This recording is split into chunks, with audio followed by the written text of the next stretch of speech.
Just a few simple switches can make such a big difference in nutrition. Registered dietitian Michelle Jaelin joins us with 3 really easy, healthy habits. Good morning. Hi, good morning, Annette. So January means reset, which means a lot of people have health goals they want to reach. Understanding that we are in a different time right now, I still have tips on how you can achieve that. So starting with breakfast. So I always have people come and tell me that they're not hungry in the morning, they just don't have an appetite. So I say start with a smoothie. And so what I have here is a smoothie and a recipe, and I'll show you how to make it. So what I do, I'm starting with half a cup of Florida orange juice. It has great nutrients such as vitamin C, potassium, as well as a flavonoid called hesperidin that has antioxidant-like properties. 100% orange juice also has it's also not from concentrate, which is great because there's no added water and no added sugar. So then I'm also adding some protein. So I use protein powder, but you don't have to use that. You can use half a cup of Greek yogurt, or silken tofu works just as well. And then I also added some greens because I like to add some vegetables to my smoothies, frozen fruit because it gives it that nice creamy texture, as well as some avocado for some healthy fats that helps your body to absorb those fat-soluble nutrients. So that should keep you full and fueled until the afternoon when it's time for lunch. Okay, and I like the idea of, because rarely do we put orange juice in a smoothie, right? You think that is as almost a separate drink. Yeah, why not put it in? It gives you those extra nutrients. It gives you some vitamin C, some great potassium, and it's just really nice to wake you up in the morning with a nice citrus boost. Okay, I really love your second tip because it's taking something that we all probably have in our cupboards right now, canned soup.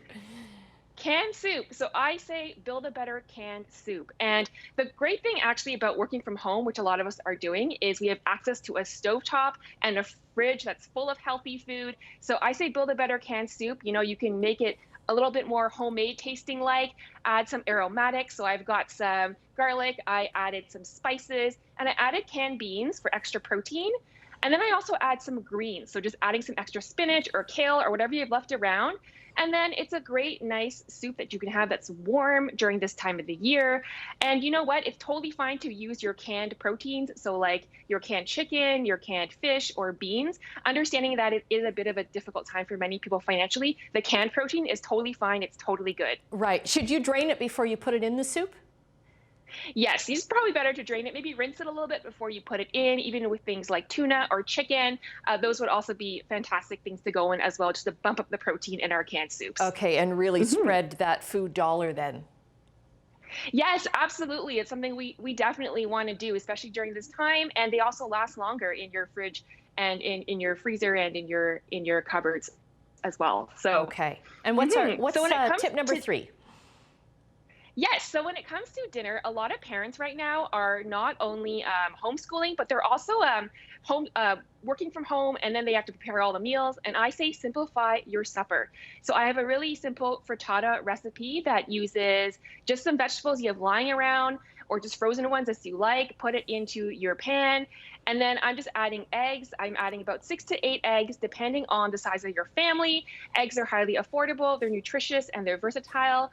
And you can get a lot more egg recipes at getcracking.ca. But they're also from farm to table. It only takes 4 to 7 days for it to reach you, so that's great to know. Look for the little Canadian maple leaf on the egg cartons, right? Yeah, for sure, definitely. So what I'm doing too is eggs too. Again, it's a great source of protein. So then I would probably just serve it with a slice of whole grain bread and then maybe like a half a cup of orange juice to round it out. It's a nice complement to whole fruit. So those are my main tips on how people can eat healthy during a pandemic. It's totally okay to buy things that are frozen and that are canned. They last longer in our fridge, and we don't want to make as many trips to the grocery store during this time. And this way we have more food that lasts us maybe like 2 weeks or longer, and we use what we have in our own kitchens. Right. Just going back to the frittata, how many eggs per person would you put in as a rule? Ooh, that's a good question. So probably maybe about 2 to 3. If you have younger kids or younger people, then 2 might be good. Adults, maybe 3. If you're a really active person and you need the extra protein and energy, maybe you would go for 4. So I usually do it based on how many people are in your house. In my household, we usually do about 6 to 8, but I'm in a household of 2, so. Okay. And lots of great leftovers too. Michelle, great ideas. Yeah. And we'll get the links up to your social media for more great food ideas at chch.com.